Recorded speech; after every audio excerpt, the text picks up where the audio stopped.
So he thought the Yankees had traded for Chris Bryant wrong, and apparently it's not true. The Yankees still do have interest in Chris Bryant, but the trade has not happened.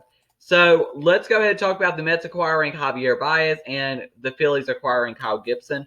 Can I go on a quick rant about the Braves? Let me, because it's going to be pretty funny for you guys.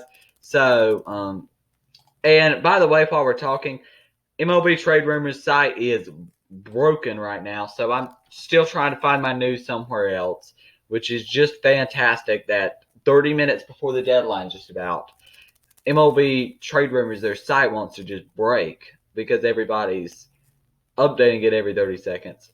But, what? What?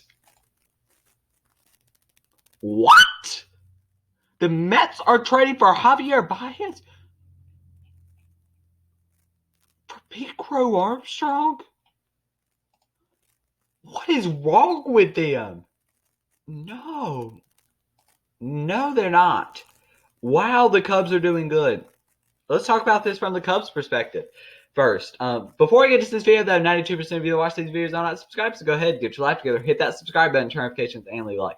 And yeah, let's go ahead and get into this video. So, like I said, Baez has been traded to the Mets. Let's go ahead and talk about what the Cubs are going to be getting back, though. Because Pete Crow Armstrong is a good package. It's a really good package, actually.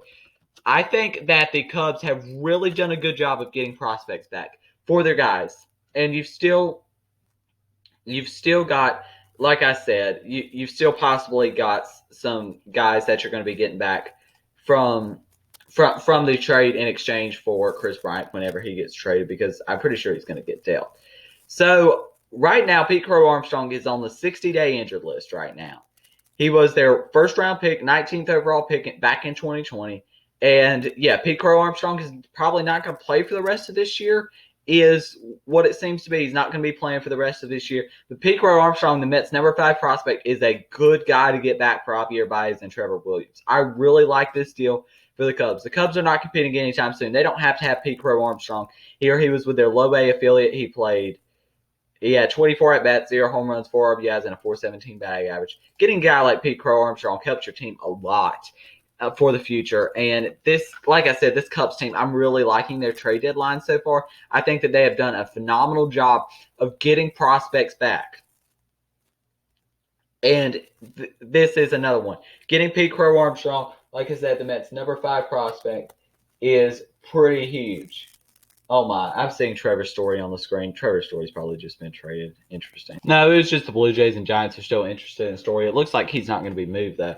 So, for Pete Crow Armstrong right now, 55 hits, 60 runs, 65 field, 45 power, 55 arm, 50 overall player.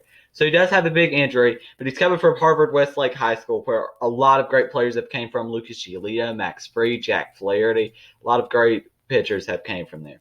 Let's go ahead and talk about the Mets, though. They are going to be getting back Javier Baez, which is huge, getting Javier Baez back. Javi Baez is a really good player.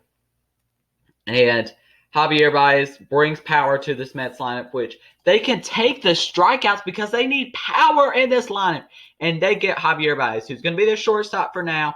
And then when Francisco Lindor comes back, he'll be playing second or third. This guy, yes, he's not going to hit for a high average, but he's going to get a lot of power. He's already hit 22 home runs this year. He's going to have a lot of power, and that's going to be what the Mets are wanting here. Getting Javier Baez is huge. He's already said that actually he wants to play in New York, and he already said he wanted to play with Francisco Lindor. So, yeah, this is absolutely a huge deal getting in return for him. So, the Twins are shopping Byron Buxton, Donaldson, and Maeda Durr.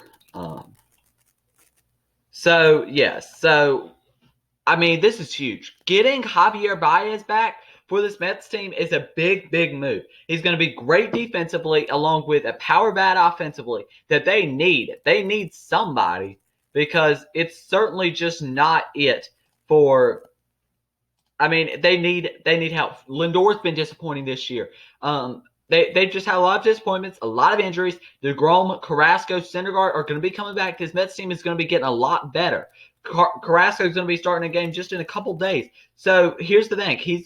They're going to be getting better. This Mets team, the other NL East teams are on watch. And let's go and talk about Kyle Gibson being traded to the Philadelphia Phillies. The Braves can't trade for anybody but Rosario and Duvall. But the Phillies make a big trade, make a big splash like was said they were going to, and they get Kyle Gibson, Ian Kennedy from the Rangers. And the Rangers will be getting Spencer Howard and 2 other prospects back in return for Gibson and Kennedy.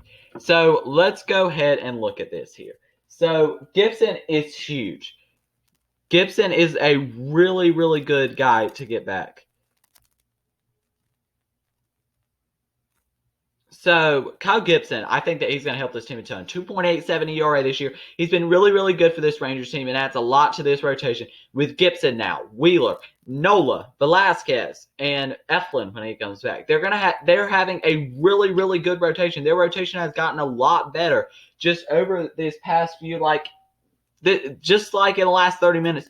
Their rotation is getting a lot better. Now, they're not on the caliber of the Dodgers or the Brewers or even the Mets when their rotation's healthy for the best rotations in baseball. But they have a good rotation now. Like, we can stop talking about their rotation and we can start going to the bullpen because Ian Kennedy helps their bullpen as well. Now, here's the thing. Ian Kennedy's not a game changer, but Suarez has been good. Sam Coonrad has been good. Jose Alvarado, Hector Neris, Archie Bradley. There's just been a ton. If this Phillies bullpen can be better, then they could win the NL East this year. They definitely could win the NL East. And this is a move that I like them making. I like them being aggressive in a year that the NL East is absolute garbage. We can go ahead and say that the NL East is just not a good division this year. It's not a good division at all. And it's going to be close down the stretch. And getting a lot of good starting pitchers is not only going to be good for the playoffs, but it's going to be good right now, which is going to be good for this Phillies team. This Phillies team is going to get better. Like I said, they're going to have to give up Spencer Howard. So let's go ahead and talk about what the Rangers are getting in return with Spencer Howard and these other 2 prospects. But let's go ahead and talk about it. Spencer Howard is a guy that has a ton of upside. He has a ton of potential and is going to be immediately into this Rangers rotation. We can go ahead and say that he's going to be immediately into this Rangers rotation. Rangers are getting some good prospects back for Gallo, Gibson now, and Kennedy. They're getting some good guys back that can help out this team a lot. And this is a very good trade here to get him back. So getting him back helps a lot. Now, here's the thing. You get him back. You don't know who these other 2 prospects are going to be. They could be a bigger name. I doubt they will be. They're probably going to be top 30 guys, but probably not top 10 guys, if I was assuming. But for the Rangers back, Spencer Howard's a good guy to get back. And I think he's just going to get a whole new fresh start with the Rangers. I think that it's going to help him a ton. Because now he's in no rush. The Rangers are not a winning team. And he's going to be feeling good about things. Like, he has time to develop. He has time to just, if he doesn't do well his first year, then it's fine. The Rangers are not competing. It's fine. It's going to take a lot of pressure off him not being in Philadelphia because they're a winning team and the Rangers are a losing team. So, yeah, that's the end of today's video, or today's, second video. It's going to be 4th by the end of the day, probably. So, if you enjoyed this video, make sure you leave a like, subscribe, turn notifications, because, like I said, 92% of you who watch these videos are not subscribed. So, go ahead, get your life together, hit that subscribe button, turn notifications, and leave a like. Thank you for watching, and peace.